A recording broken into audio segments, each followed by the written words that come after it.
বিষ্ণু ইসলাম একবার ওয়াশরুম সেরে এসে দেখলেন কে যেন অজুর পানি রেখে গিয়েছে। জিজ্ঞেস করলেন কে রেখেছে, বলা হলো আব্দুল্লাহ ইবনে আব্বাস রেখে, ছোট্ট আব্দুল্লাহ। বিষ্ণু ইসলাম খুশি হয়ে গেলেন, হায় রে, সে কিভাবে খেয়াল করলো, আমি এখন ওয়াশরুম থেকে আসলেই তো আমার অজুর পানি লাগবে। খুশি হয়ে একটা দোয়া করলেন তার জন্য। তিনি বললেন আল্লাহুম্মা ফাক্কিহহু ফিদ্দীন ওয়া আল্লিমহু তা'বীল, মানে হে আল্লাহ, আপনি তাকে দ্বীনের জ্ঞান দেন এবং কোরআনের ব্যাখ্যা তারে শিক্ষা দেন।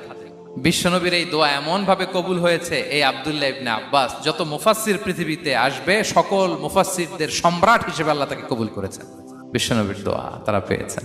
উম্মে সুলাইম রাদিয়াল্লাহু তাআলা আনহা আনাস রাদিয়াল্লাহু তাআলা আনহুকে নিয়ে আসলেন, বললেন নবী হে, আপনি এসেছেন, আমরা যে এত খুশি মদিনাবাসী, সবাই দেখে আপনার হাতে কিছু না কিছু হাদিয়া দেয়, আমি কি দিব?